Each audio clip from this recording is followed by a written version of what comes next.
नमस्कार, मैं हूं आपके साथ रोहत।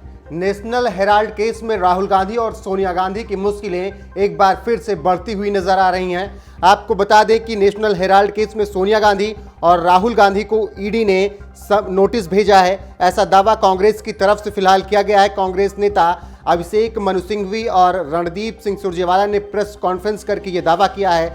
आपको बता दें कि अभिषेक मनु सिंघवी ने कहा है कि सोनिया गांधी को 8 जून को ईडी ने पूछताछ के लिए बुलाया है। वहीं रणदीप सुरजेवाला ने कहा है कि वो लोग इस नोटिस से डरने वाले नहीं हैं, ना ही वो सरकार के आगे झुकने वाले हैं, सीना ठोक कर इसका सामना करेंगे। इसके अलावा सिंघवी ने कहा कि 8 जून को सोनिया गांधी पूछताछ में शामिल होंगी, मतलब वो ईडी के सामने उपस्थित होंगी। जो भी क्वेश्चन ईडी के होंगे वो 8 जून को सोनिया गांधी से पूछेंगे और सोनिया गांधी बखूबी जवाब देंगी, क्योंकि सुरजेवाला का साफ तौर पर कहना है कि हम सरकार से डरने वाले नहीं हैं, उनके इन नोटिसों से डरने वाले नहीं हैं, हम झुकने वाले नहीं हैं, सीना ठोक कर इस स्थिति का सामना करेंगे, ये सुरजेवाला का कहना है। इसके अलावा सिंघवी ने कहा कि ईडी ने 8 जून को राहुल गांधी को भी पूछताछ के लिए बुलाया है, मतलब मां और बेटे दोनों को ईडी ने इसी दिन बुलाया है पूछताछ के लिए और ईडी के दफ्तर में ये पूछताछ होगी दिल्ली में। सोनिया इस पूछताछ में जरूर शामिल होंगी।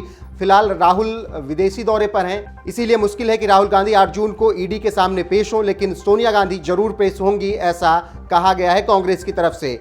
अगर राहुल तब तक वापस आ जाते हैं तब वो निश्चित तौर पर ईडी के सामने पेश होंगे, लेकिन अभी तक जानकारी यही है कि राहुल गांधी 8 तारीख को विदेश से नहीं लौट रहे हैं, इसीलिए वो ईडी के सामने पेश नहीं होंगे। जानकारों के मुताबिक अगर सोनिया और राहुल ईडी के सामने पेश नहीं होना चाहते हैं तो उनके सामने ऑप्शन भी हैं।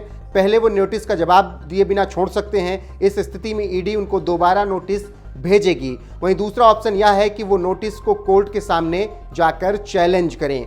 फिलहाल इस नोटिस के बाद सुरजेवाला ने ईडी को घेरा है। उन्होंने कहा है कि पूरी साजिश के पीछे पीएम है और ईडी उनकी पालतू एजेंसी बन गई है। सुरजेवाला ने यह भी कहा कि मोदी सरकार बदले की भावना से अंधी हो चुकी है और वो लगातार अपने विपक्षियों को टारगेट कर रही है। इसके अलावा सुरजेवाला ने यह भी कहा कि नेशनल हेराल्ड 1942 का अखबार था, उस वक्त ब्रिटिश सरकार ने इसको दबाने का काम किया था। मोदी सरकार ईडी का इस्तेमाल करके ऐसा कर रही है, मतलब सीधे तौर पर मोदी सरकार को ब्रिटिश सरकार से सुरजेवाला ने तुलना भी कर दी है इस पूरे जो आरोप वो लगा रहे थे उस बीच। इसके अलावा आपको बता दें कि कांग्रेस ने इस पूरे मामले में अभी तक 3 तथ्य दिए थे। पहला तथ्य था कि भारतीय राष्ट्रीय कांग्रेस ने साल 1937 में स्थापित नेशनल हेराल्ड अखबार चलाने वाली कंपनी एसोसिएटेड जर्नल लिमिटेड को लगभग 10 साल वक्त में लगभग 100 किस्तों में चेक द्वारा अपनी देनदारी के भुगतान के लिए 90 करोड़ रुपए की राशि दी थी। इसके अलावा इसमें 67 करोड़ का इस्तेमाल नेशनल हेराल्ड ने अपने कर्मचारियों का बकाया सैलरी देने में किया था। बाकी पैसा बिजली भुगतान, किराया, भवन आदि पर खर्च किया गया था। इसके अलावा कांग्रेस ने जो दूसरा तथ्य इस मामले में अभी तक दिया है, उसमें दूसरा तथ्य यह है कि नेशनल हेराल्ड अखबार आय के अभाव में कर्ज चुकाने में सक्षम नहीं था, इसीलिए इसकी एवज में एसोसिएटेड जर्नल्स लिमिटेड के शेयर यंग इंडिया को दे दिए गए थे, जो कि कानून में एक नॉट फॉर प्रॉफिट कंपनी है। मतलब यंग इंडिया की मैनेजिंग कमेटी के सदस्य सोनिया गांधी, राहुल गांधी, मोतीलाल वोहरा थे और कहा जाता है कि इन्हें सीधे मुनाफा पहुंचाया गया था और उसी पे ये मामला पूरा चल रहा है। तीसरा तथ्य कांग्रेस की तरफ से यह दिया गया था कि साल 2013-14 में सुब्रमण्यम स्वामी ने कांग्रेस पार्टी द्वारा नेशनल हेराल्ड को भारतीय राष्ट्रीय कांग्रेस द्वारा कर्ज देने के लिए एक प्राइवेट कंप्लेंट अदालत में दायर की, जो आज भी विचाराधीन है।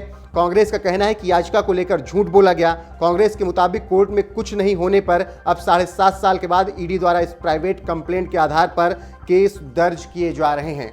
तो फिलहाल ये पूरा मामला नेशनल हेराल्ड केस से जुड़ा हुआ है, जिसमें हमने आपको बताया कि अभी तक कांग्रेस ने क्या क्या तथ्य पेश किए हैं और अब किस मामले में राहुल गांधी और सोनिया गांधी को 7 साल बाद ईडी ने नोटिस भेजा है और 8 जून को उन्हें दफ्तर बुलाया है पूछताछ के लिए। फिलहाल खबर ये कि सोनिया गांधी 8 जून को पूछताछ में शामिल होंगी, राहुल गांधी शामिल होंगे या नहीं, अभी इस पर सस्पेंस बरकरार है, क्योंकि राहुल गांधी विदेश में है। अगर वो आ जाएंगे तो निश्चित तौर पर ईडी के सामने वो भी पेश होंगे। नमस्कार साथियों, बेटा चाहिए, थैंक यू।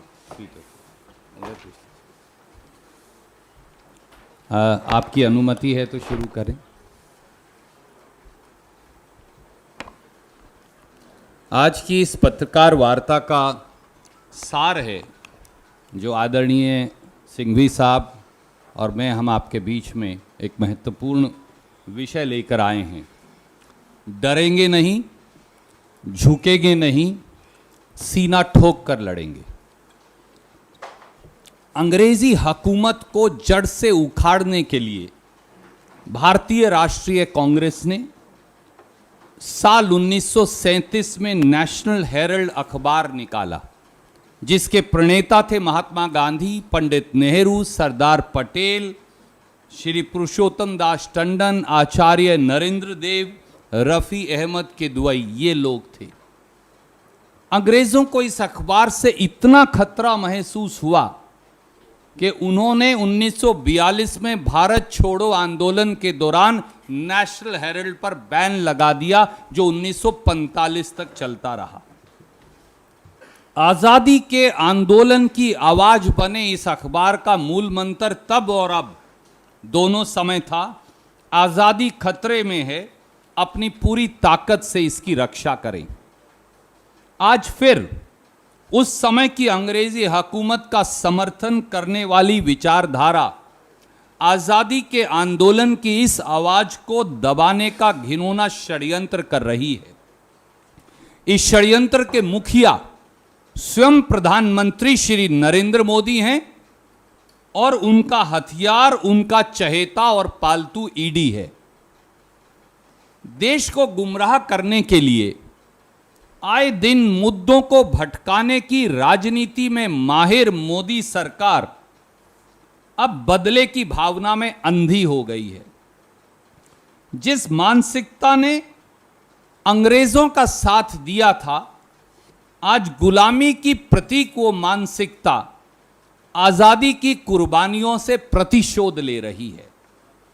इस बार उन्होंने एक नई कायराना व डरपोक साजिश की है। नेशनल हेरल्ड मामले में अब प्रधानमंत्री श्री नरेंद्र मोदी ने कांग्रेस अध्यक्षा श्रीमती सोनिया गांधी जी व हमारे नेता श्री राहुल गांधी जी को ईडी से नोटिस जारी करवाया है। साफ है कि तानाशाह डर गया है। साफ है कि शासन के सब मोर्चों पर अपनी नाकामियों को छुपाने में विफल तानाशाह छटपटा रहा है। देश को गुमराह करने के लिए भारतीय राष्ट्रीय कांग्रेस के नेतृत्व के खिलाफ एक घिनौना और कायरतापूर्ण षड्यंत्र रचा जा रहा है। कई दशकों भारत की आज़ादी के कई दशकों पहले से उसका इतिहास बताया, उसके साथ जुड़े हुए ऐसे दिग्गज नाम उन्होंने बताए।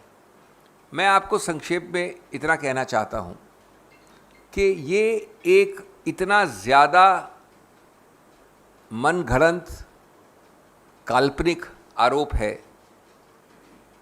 कि एक प्रकार से ये मजाकिया चीज़ है। और मैं आपको ये प्रमाणित करना चाहता हूँ कि सिवाय इस प्रतिशोध की जो भावना जिसके साथ ये सत्तारूढ़ पार्टी अपने हर राजनीतिक विरोधी को अटैक करती है, इसमें कुछ भी नहीं है। 5 या 6 तथ्य बड़े सरल हैं, उनको आप देख लीजिए और अपने आप निर्णय करिए कि इस प्रकार का समन्स माननीय कांग्रेस अध्यक्ष और पूर्व कांग्रेस अध्यक्ष को दिया जा सकता है 2022 में।